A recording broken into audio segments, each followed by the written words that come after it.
Hello, friends. Doug Scheibel here, your friendly free-range podcaster from Ethnos 360. Just want to welcome you to the Premature Bible Institute. Trust you've had a good Thanksgiving and so on. It was a good one for our family, and we appreciated the time we got to spend together. Getting to the lesson now, just want to talk a little bit about some of the things that we've learned so far. The next few lessons it's going to be traveling pretty fast through the Old Testament and leading up to the New Testament. So it won't be too much longer and we'll be getting in there. Now, over and over and over again, I'm challenged just by the lifestyle of the Israelites in how living in the light of what God has revealed up to that point. We should all live in that light, but we don't. And there's a reason why, is because we're children of Adam. And so our natural tendency is to be rebellious, to do things our own way, go our own way, and do things that we want to do rather than things that the Lord wants to do. The people of Israel were just as deceived as Adam and Eve were, and other people were. So they may have admitted that Adam and Eve were their ancestors, but never in the spiritual sense. I think they would have said, okay, Adam and Eve were the first people that started out human beings, but Abraham is really our father. That's who they attributed their lineage to, as Abraham, because he was the first of the Jewish people. But in reality, their real lineage goes back all the way to Adam, just like yours and mine does. And so these are things that we need to remember, that we're spiritual descendants of Adam, not just in the physical sense, but we inherited that nature to sin from him. So it's important as we go through these lessons to remember that aspect of our nature, of who we are in Adam. And so that we need to understand those things. Adam has infected all of us. It's like a disease. It's genetic. It's something that's within us. It's the propensity to do that. We even see that in the smallest of children. Children never do anything for the benefit of others. And I don't mean that in a mean sense. I mean that's just the way things are. A little baby doesn't cry because it's trying to help its parents out or warn them of anything. It's wanting something that they need, and it's all inwardly focused. I need milk, or I need food, or I need whatever it is I need to do. I need to go out and play, and all these different things are part of the nature of humans, no matter who we are. And so we just need to understand those things and remember that. So as we go through these lessons, I just want to make sure that we're not trying to really say that we're better than the Israelites. We're not. We're the same as them. So the last lesson, we dealt with the 40 years of wandering. So Israel has left Egypt, and they've gone into, we're done with the 10 Commandments, and they said, God says, if you do what I tell you, I'll bless you. If you don't, I'll curse you. And Israel says, all that he says, we will do. So the agreement was signed there when they said that, and now they're out there wandering for 40 years. Of the original Israelites who were 20 years and older, remember they rebelled against God, and God says they could not enter into the promised land. But those from 1 year, from birth, from that point on up to 20 years old at that time, would enter into the land. So the oldest anybody could possibly be who would enter into the land, into the promised land, would be 60 years old. That would be those who were 20 years old at the time of the rebellion, and then for the next 40 years. So they could be 60 years old and down. Nobody over 60 years of age entered into the promised land. So now they've been wandering for 40 years, and a significant event comes up. And I want us to really dwell on this a little bit, because this is really significant. As a matter of fact, a lot of Jewish people don't even realize this. Some do, but I mean, there's a lot that don't. But I want to get into this. So going to Numbers chapter 20, verses 1 through 5, it says this: Then the children of Israel, the whole congregation, came into the wilderness of Zin in the first month, and the people stayed in Kadesh. And Miriam died there and was buried there. So Miriam, remember, was the sister of Moses. She's the one that walked with baby Moses when he was in the little basket as it was floating down the Nile River, and then Pharaoh's daughter found him and took care of him and take all that.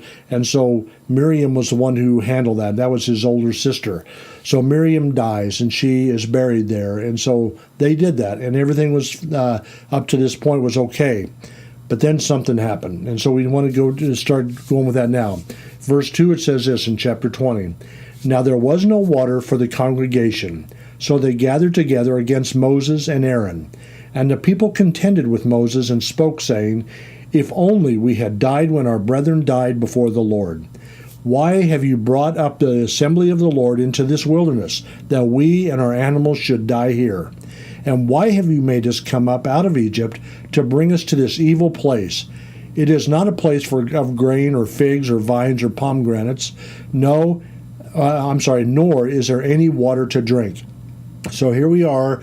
We're almost at the end of the journey, and all of a sudden the Israelites start to complain again. And they're saying, man, this isn't the place where we're at. It's not a place to raise a family, raise our crops, to have food and water and all that stuff, and we don't even have any water here. And so they started complaining against Moses and Aaron. You would think, after all the times through those 40 years that God had tested them and shown himself faithful, that they would have learned their lesson. But they haven't. And so that's what is going on here. So they weren't learning their lesson. People complained, but that they didn't have any water. And guess what? That means that it says here, why have you brought up the assembly of the Lord into this wilderness, that we and our animals should die here? And then it says, and why have you made us come up out of Egypt? So once again, they're still looking to Egypt for their salvation. Not salvation in the spiritual sense, but it was a spiritual problem. But they're saying, look, if we could only get back to Egypt, everything would be fine. Even if we're in slavery, we would be fine. And so that's what God's trying to deal with them on. He says, you're free. You're just free. Just trust me, and I'll provide for you. But the people didn't want to do that. They were still looking to Egypt as their way of getting out of whatever situation that they thought they had, that they were in, that was bad for them. And so they're looking back all the time to Egypt, Say they forgot that God had destroyed Egypt. So, God wiped out everything in Egypt. He wiped out their crops, their firstborn, all their gods, everything. He just wiped it all out. And yet they still want to go back to that. They're just forgetting that. So 40 years earlier, they complained, and Moses asked the Lord what to do. And what did he do? Remember, they complained about the food, and they said, you know what? God provided quail. And if you read that passage in there, what it says, he provided so much quail, they said that it was coming out of their noses. And what that means, I think it's kind of a euphemism, that's saying they just had so much that they got sick of it. There was just so much food, the quail. And then he provided that manna, which was in every morning. There would be a frost on the ground. It would, and then it would dry, and then they would have this kind of a stuff. It tasted sweet like honey, had that type of flavor, and that would be kind of their bread. And they had that for 40 years. Can you imagine? Every morning they woke up, and there it was, that food, and the water that flowed with them. God provided that water. Moses struck the rock. The water flowed. They had water for 40 years. But now they're coming to a place right before they enter into the promised land. They said, we don't have any water here in Kadesh. So they complained once again. So God had protected and fed and gave them water for nearly 3 million people during that period of time. Can you imagine feeding that many people, taking care of them out there in the middle of a desert for 40 years? It's just amazing. But he didn't just provide all that. God provided manna. God provided water. He provided quail. And guess what else? Their clothing never wore out. They never got tired. Yeah, I guess that would be hard for a lot of people who like clothes all the time, new clothes. They didn't need any new clothes because the shoes never wore out. The clothing never wore out. Everything was fine. So and he also protected them with that pillar of fire and smoke day and night. So nobody could come near them. Nobody could bother them. So let me ask you something. Do you think we're any better than the Israelites are? Do you think we still complain, even though we know who the Lord is, some of us? Do we fail to trust the Lord? Are we still trusting Him, or is it just a mess? Do we continually complain all of the time? And do we try to do things our own way rather than depending on God through the study of His Word, through prayer, and through living by faith? See, we study His Word to find out what He thinks about things. And then we pray according to the Word of God so that we can ask the right things. And then we live by faith. It means we believe God, that he's going to do what he said he would do. That's all living by faith is believing God will do what he said he would do. And so that's what they needed to do also. So they complain against Moses once again. They say, there's no water. What are we going to do? Why didn't we die? Why did we go back to Egypt? Why did you bring us up out of here? So what did Moses and Aaron do? They do what they always do. They go to the Lord, who they should. And so Numbers 20, verse 6, it says this. So Moses and Aaron went from the presence of the assembly to the door of the tabernacle of meeting, and they fell on their faces, and the glory of the Lord appeared to them. So what they did, they heard the complaining. They didn't argue with Israel. They didn't tell them this or that. They just went to the Lord. They went to the tabernacle of meeting. It says they fell on their face, and the glory of the Lord appeared. And so they were there, and God appeared to them. So Moses and Aaron appeared or proceeded in the proper way. They came to God, who they knew was the only one that could do anything about this anyway. And so they went to the Lord for guidance. What should we do? And so God commands Moses to do something. And let's read what it says. Numbers 20, verses 7 and 8. Then the Lord spoke to Moses, saying, Take the rod, you and your brother and Aaron, gather the congregation together. Speak to the rock before their eyes. In other words, Moses is to come up to this rock in front of everybody, and he's to speak to it. Speak to the rock. Okay? Speak to the rock before their eyes, and it will yield its water. Thus you shall bring water for them out of the rock and give drink to the congregation and their animals. So God was going to provide for them. He was going to provide the water from him. And what he told Moses to do in front of everybody was go up there and speak to the rock, and it will happen. Okay, so God's giving his promise that this is going to happen. So God's instructions could not have been any clearer than they were.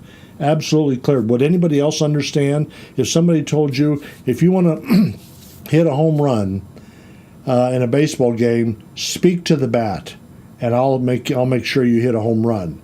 Well, what if you sat down and you started hitting it with another baseball bat? Is that going to help? No, because God told them what to do.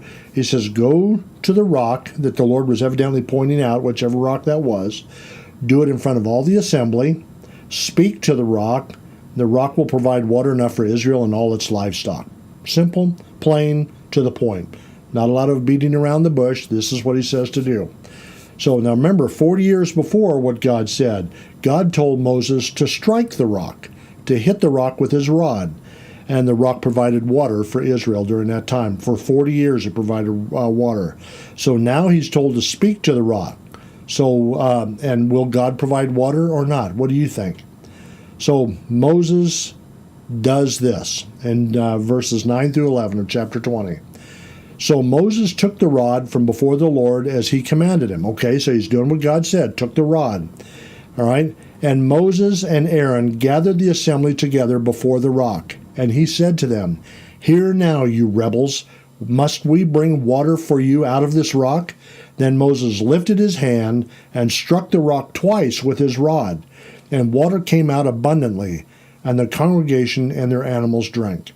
Okay, God told Moses what to do. Now let's just talk this over a little bit and see what Moses actually did. Moses had been leading a rebellious people for 40 years. He was probably sick and tired of them. I can imagine, just 40 years of this pain in the neck people that were always doing what they did. He was probably upset because of having to put up with these people for so many years. And Moses probably was so angry that he struck the rock rather than speaking to it. So Moses took his staff and he struck that rock, and he didn't do it just once, he did it twice. Okay? So, do you imagine that God probably understood Moses' sentiments on this? Can you imagine God sitting down there looking at that and say, oh, you know what? That's no problem. He's probably pretty upset about this whole thing. I'll let this one slide. All right? I know I told him to speak to the rock, and even though he struck it, even though that Israel has been rebellious, this really isn't his fault. Do you think that God let Moses' actions slide?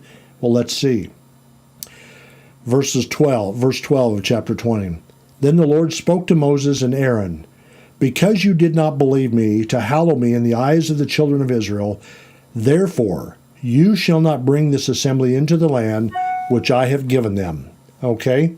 So, wow, he's sitting there saying, okay, here's what God's telling him. He says, the Lord spoke to Moses and Aaron. He says, because you did not believe me. So God knows what they're thinking. He says, you didn't believe me.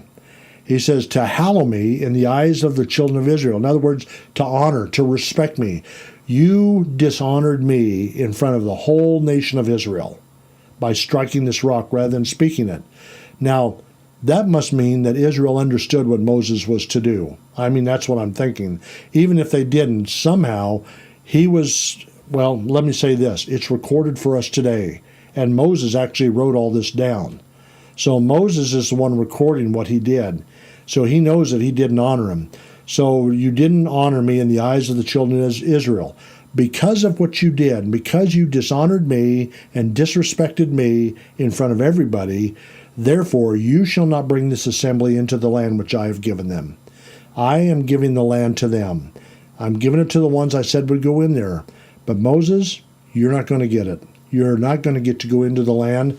This is a big, big thing that Moses did here by dishonoring God. He was a leader. He was the one after God's own heart. He was a servant of the Lord. And everybody respected him as such. And yet he decides to do this his own way. He strikes the rock. So God, once again, we'll talk about this here just a second. You would think that Moses, who would enter the you would think it would be Moses that would be the one to enter the promised land, and all the rest of them God would just wipe out or let him die right there. But he didn't. Moses was the one that paid the price for his own actions. See, God doesn't lower his standards for anybody. He doesn't care who we are. Even if I was Moses, or if I was Adam, or whether I was Cain, the firstborn child in the world, or the people in the time, whatever, whoever it is, believer, unbeliever, there are things that God says, okay, this is going to cost you. There's going to be penalty. There's going to be a consequence to these actions. And so this was the consequence to this. And there will be a reason why. And it won't be revealed right now, but I think later on, probably in the New Testament, we're going to see why this event was so important, okay? So remember this, Moses and Aaron were representatives of to the nation of Israel from God. So they were representing him. The contract that God made to Israel included Moses and Aaron. They weren't what's the word I want to use? They were held just as accountable as everybody else. Let me put it that way. So if they dissed God, if you want to put it that way, then God was going to bring consequences on them, and that's what he's doing here. They did not honor him in front of the people. As a result, they would not bring the people into the land promised to Abraham and his descendants. Up to this point, for 40 years, he's been faithful to the Lord, but this one event kept him from going on. Remember with Adam and Eve, that one event is what caused sin to come into the whole world. The greater the responsibility there is, the greater the consequence. There's a passage in the New Testament that tells us not for people not to try to be, it isn't that we shouldn't teach, it's don't strive to be a teacher. Always strive to be a servant. Because the teachers always receive a greater consequence to what they're teaching, like me.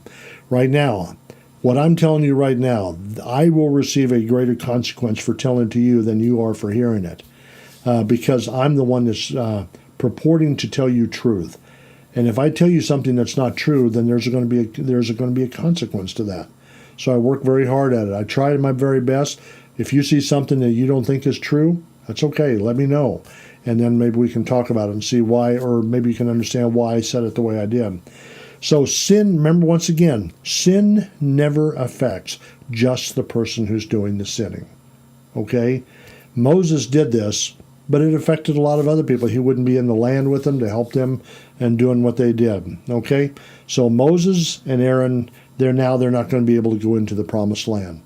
And it was right after that, we see something here. Numbers chapter 20, verses 23 through 25, and also verse 28. And I want to read that. It says, And the Lord spoke to Moses and Aaron in Mount Hor by the border of the land of Edom, saying, Aaron shall be gathered to his people, for he shall not enter the land which I have given to the children of Israel, because you rebelled against my word at the water of Meribah. Now this is taking place a little bit later, okay? Take Aaron and Eleazar his son and bring them to Mount Hor. Now, I want you to understand something here. What I'm reading here comes a little bit later than where Moses struck the rock and the water struck the rock twice. So there's a little bit of time passing after that. Not a lot, but there's some time. And so now Moses tells Aaron, you're not going to go into the land. It's about time for you to come to me. You're going to die is what it boils down to. So then it says in verse 28, Moses stripped Aaron of his garments and put them on Eleazar his son, and Aaron died there on top of the mountain. Then Moses and Eleazar came down from the mountain. Okay, so Eleazar was not Moses, but Aaron's son. And Aaron, remember I told you the priesthood was going to be of the tribe of Levi, and it was going to be of the family of Aaron. So Aaron's family would be doing this, of the high priest. So now Aaron is going to die, and he does, and now that has been transferred to Eleazar, his son. And so now I want you to understand something. Aaron did not die because of what he did at Meribah, which is where Moses struck the rock twice. He didn't die as a result of that. He died because he's a child of Adam. It doesn't make any difference whether he did all the right things or the wrong things. He was still going to die. But he wasn't going to enter into the promised land anyway. But he was going to die. So this is where he died. He died because he was a child of Adam. Don't remember that. He didn't die because of some bad thing he did. So many people, we're looking out right now out in California. We see all those fires. We look on the East Coast and all the floods, and down in the South along the Gulf Coast. And a lot of people are saying God's judging those people.